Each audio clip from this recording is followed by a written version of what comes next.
એટલે એમની જેમ ટ્રેન્ડિંગમાં અમે પણ આવવા માંગીએ છીએ પણ જા. ખુલી તો ખબર પડી થઈ ગઈ તો ખાખની માળો ના શોરે સરવરિયોની પાળ એ ઘણા વર્ષો પછી પ્યાર મારો જોવા મળ્યો. કોની પાપડ માં પલકારે રે જોરે કાજલ ના દિલ મારે જોરે કાજલ ના દિલ મારે જોરે मेरे होठों पे मीठे मीठे गीत मितवाए. મેડિયો રે નો તલ જીવડો કમાડ ઝોલો લાગ્યો દુકાનો વાળા હોય છે કોઈને કોઈને વળી મંડપનું ડેકોરેશન માટેનું હોય હશે એનું લઈ લેશે ને પછી ચડશે ચટકો. નમસ્કાર દર્શક મિત્રો, સ્વાગત છે તમારું અને હું દેવરાજ ઠાકોર આપણી ચેનલ પર તમારું સ્વાગત કરું છું. અને આજે વાત કરવી છે પૂનમ ઠાકોર અને ચેનલ ઉપર દેવરાજ ઠાકોર ઓફિશિયલ પર એક જૂનું ઇન્ટરવ્યુ કરવામાં આવ્યું હતું તેઓનું. એ ઇન્ટરવ્યુ જૂનું છે ઘણું, અલગ રીતે એડિટિંગ કરી જે ઇન્ટરવ્યુમાં છે એવું નહીં પણ એને અલગ રીતે બતાવી ઇન્ટરવ્યુનું શું હતું અને ઇન્ટરવ્યુની સત્ય હકીકત શું છે. તો ઇન્ટરવ્યુ હું તમારી સામે રજૂ કરું છું કે ઇન્ટરવ્યુ અને જે હાલ ચાલી રહેલ તેઓની મેટરને અને ઇન્ટરવ્યુને કોઈ સંબંધ નથી. આ ઇન્ટરવ્યુ જે છે એ તમારી સામે અત્યારે હું મૂકી રહ્યો છું કે જે ઇન્ટરવ્યુ કર્યું હતું ઇન્ટરવ્યુમાં સત્ય હકીકત શું છે. આપણે એમની સ્ટ્રગલ વિશેનું ઇન્ટરવ્યુ કર્યું હતું. પૂનમ ઠાકોર સફળ કેવી રીતે થયા એના વિશેનું ઇન્ટરવ્યુ હતું. આ ઇન્ટરવ્યુ છે અને આ ઇન્ટરવ્યુનો અત્યારે ઘણી જગ્યાએ લોકો એડિટિંગ કરી અને વિડીયો યુટ્યુબ પર ચડાવી રહ્યા છે, જેમાંથી જે પાર્ટ કટિંગ કરવાના હોય પાર્ટ કટિંગ કરી અને તે ઇન્ટરવ્યુનો ખોટી રીતે ઉપયોગ કરી રહ્યા છે. તો નમસ્કાર. જાર્યો વાઈ રે લીલુડી સરદાર ટોયો દાશે રે મોટો નો મોટિયાર પાતળો લાવશે રે વેવઈ વાળી નાર માળો નાશો રે સરવરિયોની પાળ. પૂનમ ઠાકોરની શરૂઆત ક્યાંથી થઈ? શરૂઆત પેલા ટિકટોક વાપરતા તે ટિકટોક બંધ થઈ ગયું, પછી ઇન્સ્ટા ચાલુ કર્યું, પછી એમાંથી વિડીયો બનાવ્યા, કોઈ ડાન્સ પ્રત્યે વિડીયો બનાવીને પછી આમ સોંગ ગાવાની પ્રયત્ન કર્યા અને સોંગે કર્યા છે. એટલે શરૂઆત ડાન્સથી કરી હતી, કોઈ સોંગથી કે ના, રીલો બનાવતા, રીલો માંથી પછી આ બધા વિડીયો જોવાથી ગાવાનો રસ થયો. ગાવાની શરૂઆત ક્યારથી કરી? ગાવાની શરૂઆત તો 2-3 વર્ષથી. 2-3 વર્ષથી. પ્રથમ કયું સોંગ ગાયું છે? તો પૂનમ ઠાકોર તમારે અભ્યાસ વિશે વાત કરી લે તો તમારો અભ્યાસ કર્યો? અભ્યાસ તો 10 સુધી કરેલો છે. 10 ધોરણ. કઈ સ્કૂલમાં અભ્યાસ કર્યો? બંધવડ. સ્કૂલમાં ગાતા કે?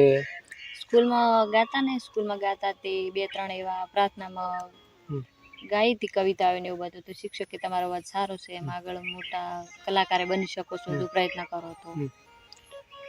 હવે શું ભવિષ્યમાં આગળ જઈને મોટા કલાકાર બનવું છે કે એક્ટર? બસ સપનું તો 2 છે, કિસ્મતમાં જે લાગે ખરું. તો 8મ આવી જશે કોનુડા નહીં હતું, પણ હાલમાં સોંગ એક અમારા ખાસ તો અત્યારે કોનુડામાં એડ તો મન તો એ જ્યારે જઈએ કોનુડાના મને રમવા જઈએ ને એટલે બહુ જ ગમે હે. ધોન રાશે દે ધમણીઓ ધમધમે એ કોણ જી હું એવા ઢૂને તું નીર રે ધોન રાશે દે ધમણીઓ ધમધમે મારી મગ જેવડી મેડિયો રે નો તલ જેવડો કમાડ ઝોલો લાગ્યો જોગણી માં નામ ડડે રે એ હું તો થાળ ભરી ઉભી સગ ફૂલડે રે એ મારો ફૂલડ હવે રૂતેરું થાય રે ઝોલો લાગ્યો જોગણી માં નામ ડડે રે. તો એક તો તેરવાડાના છે ચંદુ ઠાકોર, ત્યારે શીતલ ઠાકોર હંગાત મુલાકાત થઈ હતી, તેવા ટાઈમે અમે મુલાકાત કરી હતી. એમની સાથે એક્ટિંગ કરવા મળે. હવે ભવિષ્યમાં આગળ જઈને કયા કલાકાર જેવા કલાકાર બનવા માંગો? બસ અત્યારે તો ટ્રેન્ડિંગમાં હાલ તો કાજલ મહેરિયા છે, શીતલ ઠાકોર છે, એટલે એમની જેમ ટ્રેન્ડિંગમાં અમે પણ આવવા માંગીએ છીએ. પણ કાજલ મહેરિયા એમનું કોઈ પણ એક ગીત.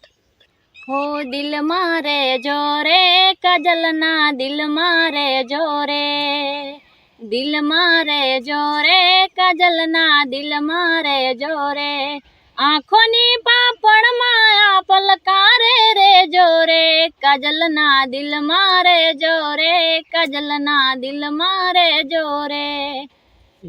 વચ્ચે કાજલ મહેરિયાના તમે ફ્રેન્ડ છો, પણ બીજા કોઈ કલાકારને તમે કોને ફોલો કર્યા તમે, કોને જોઈને શીખી? રાકેશ બારોટ છે, જિગ્નેશ કવિરાજ છે, સુરેશ ઝાલા છે. મુલાકાત કયા કયા કલાકારથી? મુલાકાત તો વિક્રમ ઠાકોર હંગાત એક દિવસ અમે તેમની ઓફિસે ગયા હતા ત્યાર થઈ હતી. પછી અમદાવાદ અમે જ્યારે હતા ત્યાં જિગ્નેશ કવિરાજનું શૂટિંગ હતું ત્યાં ગયા હતા, એમની મુલાકાત થઈ હતી. તો મોટા મોટા ખાસા કલાકારોની મુલાકાતો થયેલી. હવે જે તમે અત્યારે કઈ જગ્યાએ રહો છો? અત્યારે અમે તેરવાડા. ત્યાંથી કોઈ ગીતનું શૂટિંગ કરો છો, કોઈ ગીત ગાવા જવાનું, તમારો સપોર્ટ કેવી રીતનો કોણ કરે? સપોર્ટ તો હાલમાં મારી ઘરમાં એક મારા હસબન્ડનો જ છે. કેવી રીતનો સપોર્ટ કરે? બસ જે રીલો બનાવું એમાં એમનો ખાસ હાથ છે, પછી સોંગ કરવા જોઈએ એમાં એ સપોર્ટ જ કરતા જ રહેશે. બધી ખાસ તો એમની જ કાળજી રાખે છે બધી અમારી. સોંગ કરવા અત્યારે કઈ કઈ જગ્યાએ જવાનું થતું? સોંગ કરવાનું જાય છે, કોઈ આવે સામેથી મેસેજ કરે કે જવાનું છે તો વળી એ વાત કરી પેપરમાં જઈએ. હાલ તો એમ કે ખબર વગર ના કહી શકાય. જે તમે એડ કરો છો ઇન્સ્ટાગ્રામ દ્વારા, તો એડ કેવી રીતની કરો? કોઈ પણ દુકાન એડ હોય, કોઈ મોટી મોટી દુકાનો વાળા હોય છે, કોઈને કપડાની દુકાન હોય, કોઈને વળી મંડપનું ડેકોરેશન માટેની હોય, કોઈને લાઇટ ફિટિંગના કામ માટેની મોટી દુકાનો બનાવેલી હોય, એમાં બધા વાત કરે એટલે વળી જઈએ. જો કોઈ દર્શકોને એડ કરાવવા માંગતા હોય કોઈ દુકાનદાર, તો તમારો કેવી રીતે કોન્ટેક્ટ કરી શકે? બસ મારા આઈડી છે, આઈડીમાં મેસેજ કરી શકે છે, પૂનમ ઠાકોર 1919. કેવી રીતની એડ કરો છો, એટલે એમાં કોઈ રેટ ફિક્સ હોય છે કે શું? હા હોય ને, ખાસ દૂર હોય એટલે તો અમારી રીતે પેમેન્ટ કહીએ છીએ સામેવાળાને. બધી વાત ફોન પર ચર્ચા કરી. જે હવે તો કોઈ પણ એક ગીત ફરીથી થઈ જાય તમારા ચાહક મિત્રો માટે. મોટી હતી લાખની રે મારી બોધી મોટી હતી લાખની, મુઠ્ઠી ખુલી તો ખબર પડી થઈ ગઈ તો ખાખની, મુઠ્ઠી ખુલી તો ખબર પડી થઈ ગઈ તો ખાખની.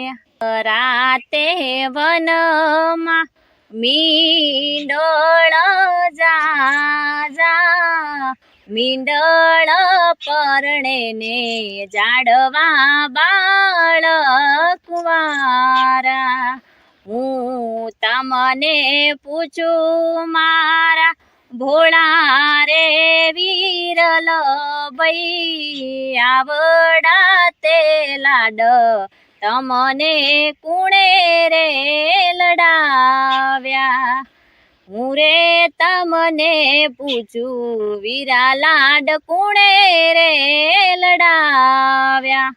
માતા રે જાનકી બેન ને પિતા રે અશોકભાઈ, આવડા તે લાડ અમને એમણે લડાવ્યા. ઘરમાં વેવણ હુપારીનો કટકો, પાર કવિ વોમાં વેવણ આવડો શું લટકો, હશે એનું લઈ લેશે ને પછી સડશે ચટકો, કોરી ગાગરમાં હુપારીનો કટકો.